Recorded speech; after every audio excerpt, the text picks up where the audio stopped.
বন্ধুরা কেমন আছেন? আশা করি ভালো আছেন। আজকে অত্যন্ত গুরুত্বপূর্ণ একটি ভিডিও আলোচনা করব, তা হলো প্রজেক্ট চার্টার। আমরা যারা বিভিন্ন কোম্পানিতে চাকরি করি, সেই কোম্পানিতে বিভিন্ন ধরনের ডিপার্টমেন্ট থাকে এবং সেই ডিপার্টমেন্টের অধীনে কিছু সেকশন থাকে। প্রতিটি সেকশনে কিন্তু কোনো না কোনো প্রবলেম থাকে। তো এই প্রবলেমকে সলভ করার জন্য আমরা বিভিন্ন প্রজেক্ট হাতে নিই। তো এই প্রজেক্ট চার্টারটা হচ্ছে এক ধরনের প্রকল্প, যে প্রকল্পের মাধ্যমে আমরা নির্দিষ্ট একটি সময়ের মধ্যে ওই প্রসেসটাকে বা ওই প্রবলেমটাকে আমরা সমাধান করতে পারি। তো আমি যেহেতু গার্মেন্টস ট্রেডে আছি, এই জন্য আমি কোয়ালিটি ডিপার্টমেন্টের একটি উদাহরণ দিয়ে আমি প্রজেক্ট চার্টারটি তৈরি করেছি। তো ভিডিওটি একটি লম্বা হতে পারে, আপনারা যদি প্রথম থেকে শেষ পর্যন্ত ভিডিওটি দেখেন তাহলে আপনারা নতুন একটি বিষয় জানতে পারবেন এবং যে ডিপার্টমেন্টে চাকরি করেন আপনাদের স্ব ডিপার্টমেন্টে এটি অ্যাপ্লাই করতে পারবেন। সেটি হতে পারে প্রোডাকশন ডিপার্টমেন্ট, প্রোডাক্টিভিটি কীভাবে বাড়ানো যায়। আপনার আগামী 6 মাসে যদি আপনি প্রোডাকশন বাড়াতে চান বা আগামী 3 মাসে যদি আপনি প্রোডাক্টিভিটি বা এফিসিয়েন্সি বাড়াতে চান, আপনি প্রকল্প গ্রহণ করতে পারেন। তারপরে স্যাম্পল ডিপার্টমেন্টে বা কাটিং ডিপার্টমেন্টে বা মার্চেন্টিং ডিপার্টমেন্টে যে কোনো ডিপার্টমেন্টে যদি প্রবলেম থাকে, সে প্রবলেমকে সামনে রেখে আপনি একটি প্রকল্প গ্রহণ করতে পারেন। প্রকল্পটির ডিজাইন কেমন, এ টু জেড আজকে আলোচনা করব। আশা করি আলোচনাটা আপনাদের কাছে ভালো লাগবে। এই আলোচনাটি বোঝার জন্য আমাদেরকে অবশ্যই কম্পিউটার স্ক্রিনে চলে যেতে হবে। চলুন আমরা কম্পিউটার স্ক্রিনে চলে যাই।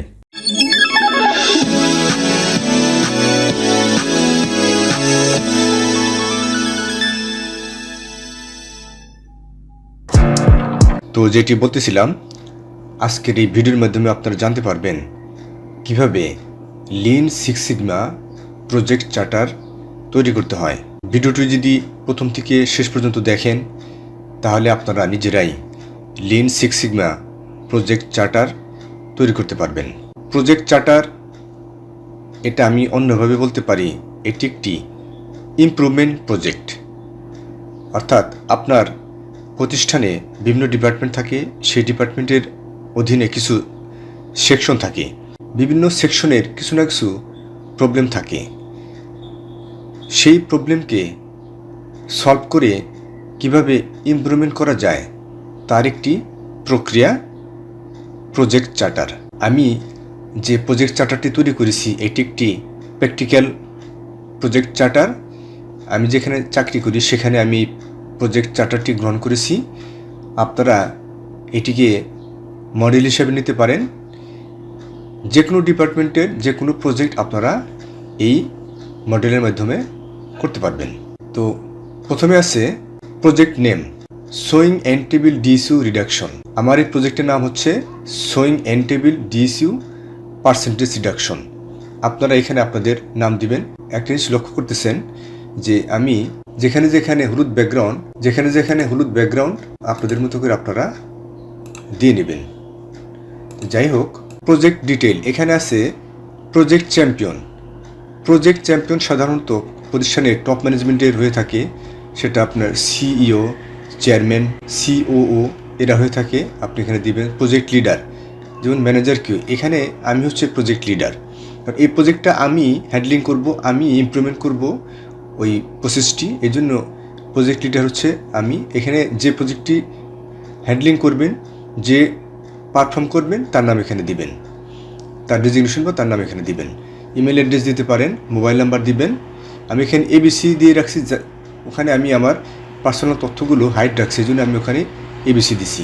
Factory unit ABC textile dyeing limited, এখানে আপনাদের নাম দিবেন। প্রসেস নেম কোথায় আমি করব হচ্ছে 5 তলা 6 তলা সুইমিং পুলের করব। প্রজেক্ট স্টার্ট, আমি প্রজেক্টটা শুরু করব মের 1 তারিখে 2023। এক্সপেক্টেড কমপ্লিশন ডেট, প্রজেক্ট শেষ হওয়ার ডেট হচ্ছে 27/7/2023। এখানে যদি 15 দিন 1 মাস বেশি লাগতেও পারে। তারপরে আছে হলো এক্সপেক্টেড কস্ট, আমি আনুমানিক একটি কস্ট এখানে ধার্য করেছি। তারপরে এক্সপেক্টেড সেভিং, কত টাকা আমি সেভ করতে পারবো এই প্রজেক্টটি গ্রহণ করে। এখন একটা বিষয়, এই ধরনের প্রজেক্ট কিন্তু সম্পূর্ণ একটা হাই লেভেলের প্রজেক্ট চার্টার। তারপর প্রজেক্ট টিম লিডার, প্রজেক্টের আমার সাথে কে কে কাজ করবে, আমি যাদের সাথে আমার কাজের সাথে যারা খুবই ক্লোজ কালেকশন, ইন্টার ডিপার্টমেন্ট যারা খুবই ক্লোজ কালেকশন তারা থাকবে। Manager, QA, production manager, technician, mechanic, industrial ইঞ্জিনিয়ারিংয়ের লোক, তারা আমার সাথে কাজ করবে। প্রবলেম স্টেটমেন্টটা কি, যে আপনার sewing end table DSU more than 10%, এটা হচ্ছে আমার problem. End table DSU more than 10%। তো এটা বিষয়টা কি? High end table sewing DSU, তারপরে হোয়ার এবিসি সুইং লাইন, যেখানে আপনি প্রজেক্টটা করবেন সেখানে আপনি নাম দিবেন হোয়ার, কখন করবেন। প্রবলেম স্টেটমেন্ট কীভাবে করছি, গত 1 মাসে আমি ডাটা অ্যানালিসিস করেছি। ডাটা অ্যানালিসিস করে দেখেছি যে আমি এই সময়টা আমি ধার্য করেছি 1 মাস। গত 1 মাসে আমি ডাটা অ্যানালিসিস করেছি। কে করছে? QA team. কে করবে? QA team, technician, I team and তারপরে কেন করবে? Customer satisfaction. আচ্ছা, তারপরে প্রজেক্ট পারপাস। আমি যে প্রজেক্টটা গ্রহণ করলাম সেটা কী জন্য করবো? প্রজেক্টটা আমার প্রজেক্টের উদ্দেশ্য হচ্ছে যে রিডিউস সুইং ডিসিউ, ইমপ্রুভ প্রোডাক্টিভিটি। আমার মেন উদ্দেশ্য হচ্ছে যে সুইং ডিসিউ রিডিউস করা।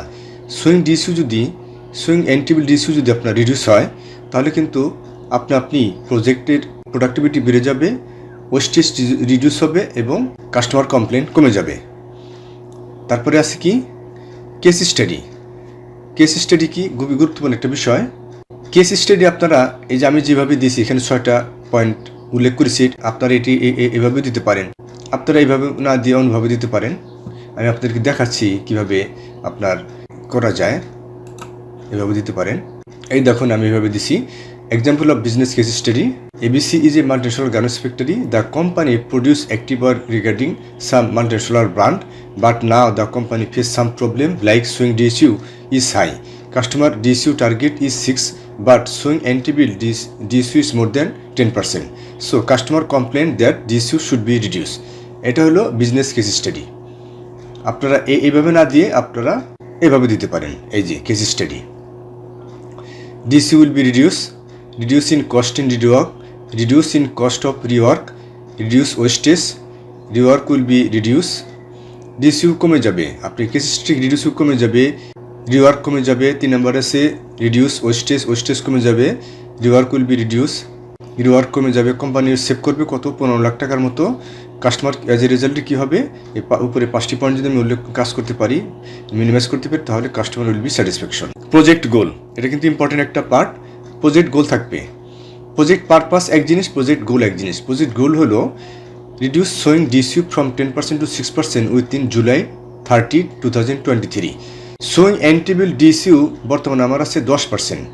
এটা আমি আপনার জুলাই 30 তারিখের মধ্যে 10% থেকে 6%-এর মধ্যে নিয়ে আসবো। এটাই হচ্ছে project goal. Expected deliveries. Apply personal skill. কীভাবে ডেলিভারিটা হবে, কাজটা কীভাবে করব?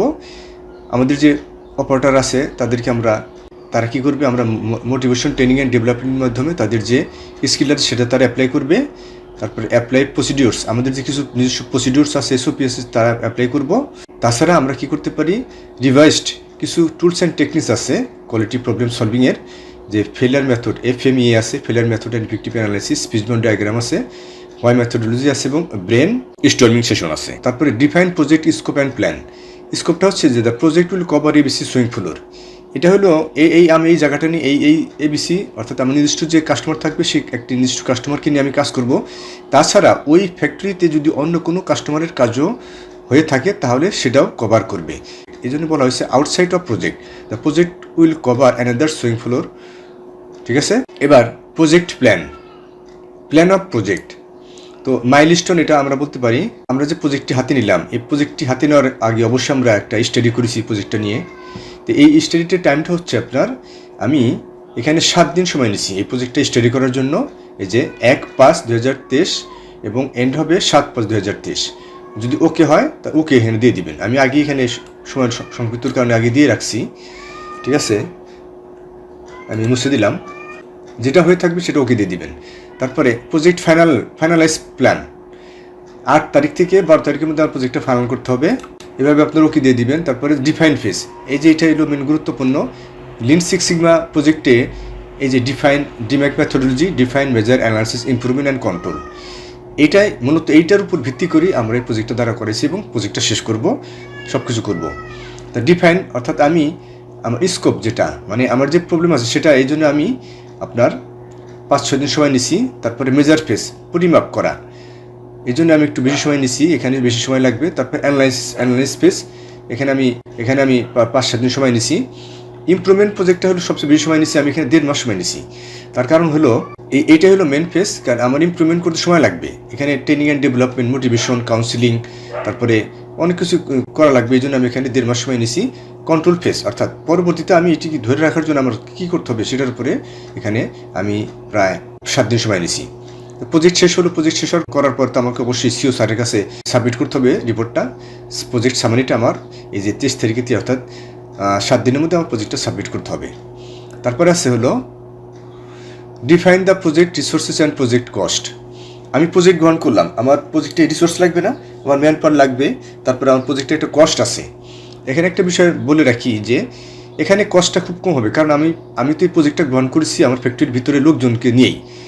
এখানে এক্সট্রা কিছু জিনিস লাগতে পারে, ল্যাপটপ লাগতে পারে বা কিছু মেজারমেন্ট টুলস লাগতে পারে, সেজন্য হয়তো কিছু লাগতে পারে, কিন্তু আমার তো আলাদা কোনো লোক আমি এখানে ভাড়া করতেছি না বা লোক নিতেছি না এই প্রজেক্টটা হ্যান্ডলিং করার জন্য বা প্রজেক্টটা কমপ্লিট করার জন্য। এই জন্য এখানে আপনার প্রজেক্ট কস্টটা খুব কম হবে। তো এই যে তারপর একটু আমি দিয়ে রাখছি support resources, Q team, production team, technician team, mechanic and IE. তারপরে যদি if any arise special requirement, যদি কোনো স্পেশাল রিকোয়ারমেন্ট হয় সেখানে আমাদের কী করতে হবে, ট্রেনিং অ্যান্ড ডেভেলপমেন্টের ব্যবস্থা করতে হবে। এই জন্যে প্রজেক্ট কস্টটা ধরা হয়েছে।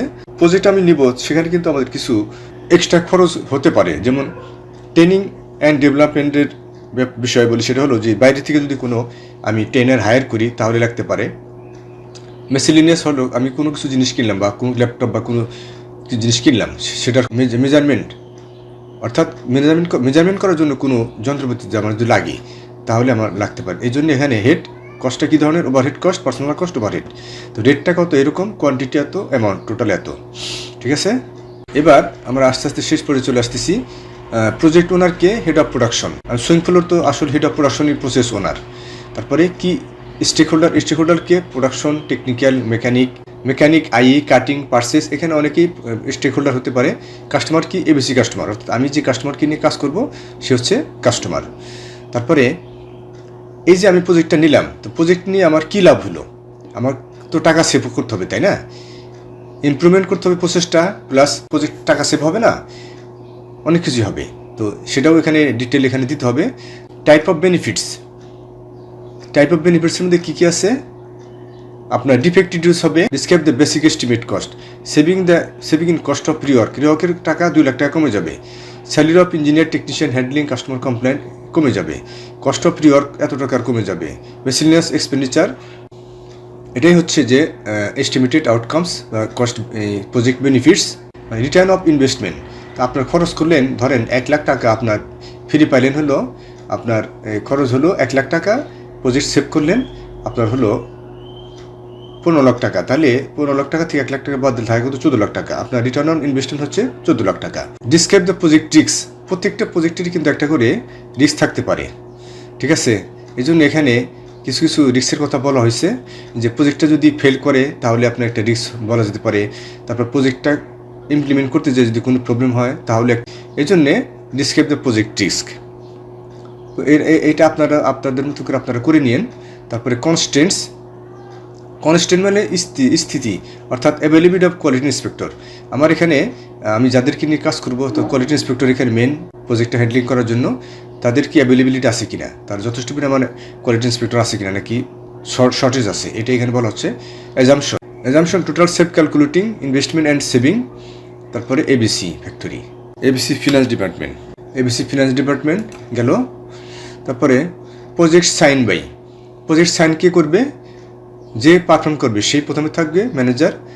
কোয়ালিটি, এখানে যে ডেট অ্যান্ড সাইন হবে, এখানে যে ভ্যালিডেট বাই কিউ হেড, তার ডেট অ্যান্ড সাইন, তার সাইন লাগবে। ফিনান্স ভ্যালিডেশন, তার ডেট অ্যান্ড সাইন লাগবে। আপনার অ্যাপ্রুভ কে করবে, সিওর সাইন লাগবে। তারপরে প্রজেক্ট ক্লোজ বাই, তার প্রজেক্ট মনে করেন শেষ করলেন, তার প্রজেক্ট ক্লোজ করতে হবে না, ক্লোজ করার জন্য আপনার এখানে অ্যাজ ইউজুয়াল সেই প্রজেক্ট যে হাতে নিয়েছিল তার সাইন লাগবে। তারপরে প্রসেস ওনার মানে প্রোডাকশন হেড, তার সাইন লাগবে। ফিনান্স ভ্যালিডেশন অফ সেভিং, তাদের সাইন লাগবে, এবং বিজনেস সেটের সাইন লাগবে। তো এইভাবে মূলত আপনারা একটা প্রজেক্ট চার্টার গ্রহণ করতে পারেন। এই আশা করি আপনাদের এই ব্যাপারে যদি আপনাদের কারো কোনো কিছু জানার আগ্রহ থাকে অবশ্যই কমেন্টস করে জানাবেন। আমি ওই কমেন্টসের মধ্যে আপনাদের প্রশ্নের স্যাটিসফ্যাক্টরি আনসার দিতে পারবো বলে আশা করি। যাই হোক, আজকে আলোচনা এই পর্যন্তই। সবাইকে ধন্যবাদ।